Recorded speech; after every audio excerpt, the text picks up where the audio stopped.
makin kesini makin terlihat jika kubu dari terdakwa Ferdy Sambo dan Putri Chandrawati tengah berupaya lepas dari jerat hukuman maksimal dari pembunuhan berencana, yakni hukuman mati. Beragam strategi ditempuh mulai dari menonjolkan motif pelecehan sebagai alasan pembunuhan hingga menyerang balik justice kolaborator Richard Eliezer. Pertanyaannya, apakah majelis hakim akan mudah tergiring strategi Sambo?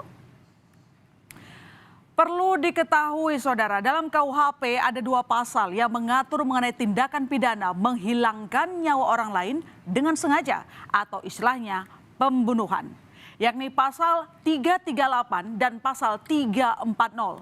Bedanya, jika pasal 338 adalah pembunuhan biasa yang unsurnya hanya kesengajaan.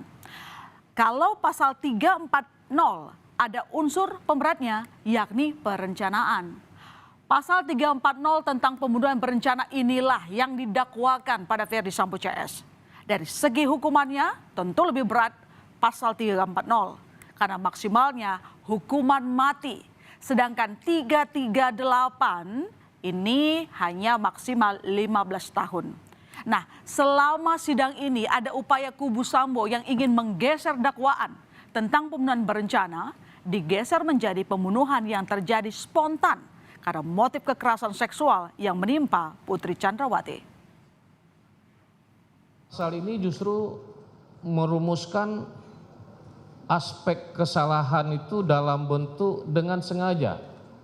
Dengan sengaja. Ya, baik 338 maupun 340. Nah, kesengajaan yang dirumuskan dalam baik 338 maupun 340 KUHP itu dapat digolongkan sebagai kesengajaan dengan maksud. Dalam 340, kesengajaan itu tidak hanya berhenti sampai di kesengajaan itu, tapi dengan sengaja dan dengan direncanakan terlebih dahulu.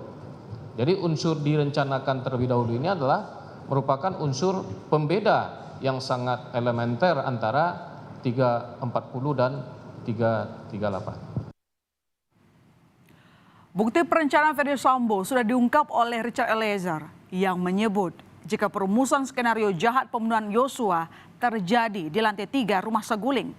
Dengan emosional, Sambo menceritakan Yosua telah melecehkan Putri Chandrawati.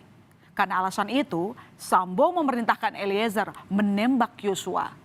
Namun karena dalam KUHP tidak menjelaskan spesifik syarat dan unsur dalam pembunuhan berencana, kesaksian Eliezer ini dijadikan celah karena dinilai kurang memenuhi adanya unsur perencanaan yang dilakukan Ferdy Sambo.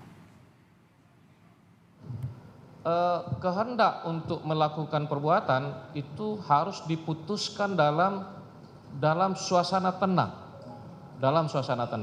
ya. Itu yang pertama. Kemudian yang kedua, antara timbulnya kehendak dengan pelaksanaan perbuatan sebagai manifestasi dari kehendak itu harus ada waktu yang cukup yang bisa digunakan oleh si pelaku untuk merenungkan, mempertimbangkan dan sebagainya. Kemudian yang ketiga adalah bahwa pelaksanaan dari kehendak harus juga dilaksanakan dalam suasana tenang, dalam keadaan tenang. Upaya lain yang dilakukan Ferdy Sambo adalah menyangkal hasil uji poligraf atau tes kebohongan yang dilakukan oleh penyidik. Kita review lagi, saat itu skor poligraf Sambo adalah -8. Kemudian skor untuk Putri Chandrawati adalah -25. Keduanya terindikasi tidak jujur dalam menjawab pertanyaan. Lewat ahli hukum pidana yang dihadirkan dari kubu Sambo inilah, Sambo ingin menggiring majelis hakim jika hasil tes poligraf atau tes kebohongan masih diperdebatkan untuk dijadikan alat atau barang bukti. Poligraf, saya kira ini sesuatu aspek yang masih perlu diperdebatkan lebih lanjut. Kenapa demikian? Apakah hasil poligraf itu merupakan barang bukti atau alat bukti dia? Kalau itu disimpulkan sebagai sesuatu yang tidak benar karena cara memperolehnya bertentangan dengan aturan, maka tentu Kalau seandainya dia diposisikan sebagai bukti, tentu dia tidak bisa diterima sebagai alat bukti yang sah. Harus dikesampingkan. Baik, terima kasih Prof. Seolah tidak ingin dilibatkan di persidangan, Putri mengaku sama sekali tidak tahu menahu mengenai rencana pembunuhan Yosua. Padahal Eliezer menyebut jika Putri ikut ada di lantai 3 rumah Saguling saat Sambo memberikan perintah tembak. Bahkan ajakan untuk isolasi di rumah Duren 3 juga dilakukan oleh Putri. Image Putri yang tidak tahu menahu sepertinya tengah dibangun oleh kubu Ferdy Sambo untuk memposisikan jika Putri Chandrawati tidak terlibat dan hanya sebagai pihak yang terjebak di tempat dan waktu yang salah sehingga tidak bisa dipidana.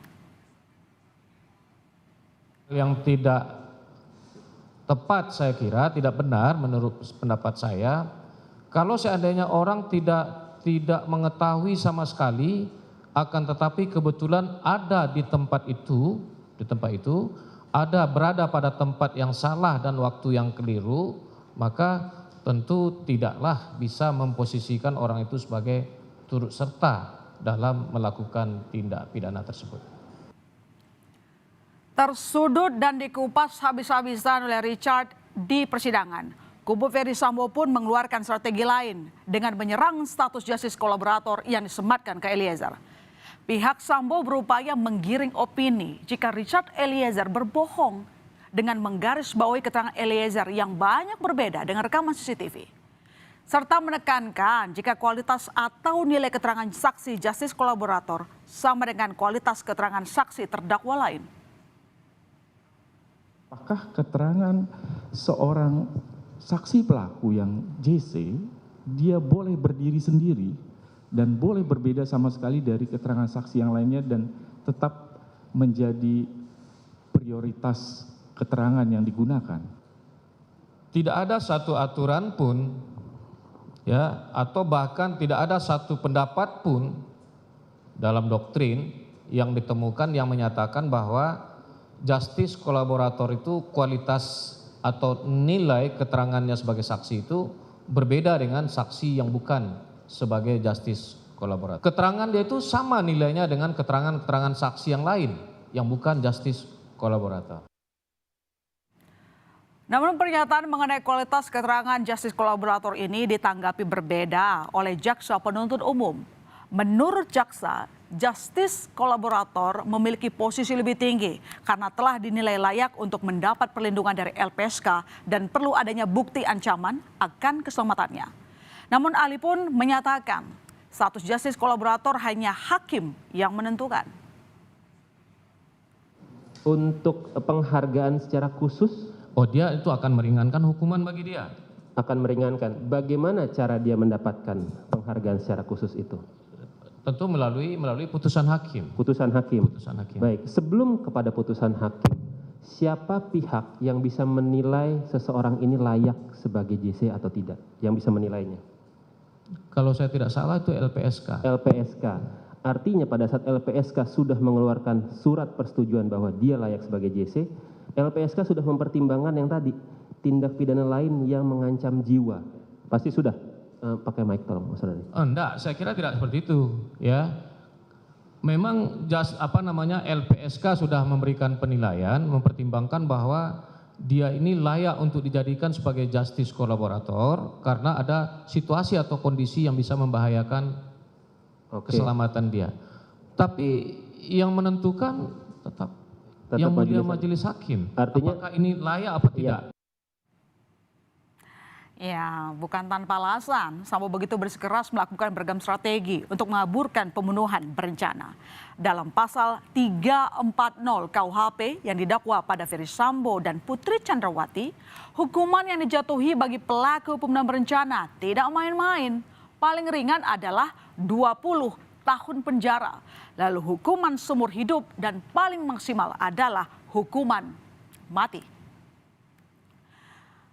Lewat keterangan saksi ahli, adu opini antara kubu jaksa Eliezer dan Ferdy Sambo tengah berlangsung sengit di persidangan.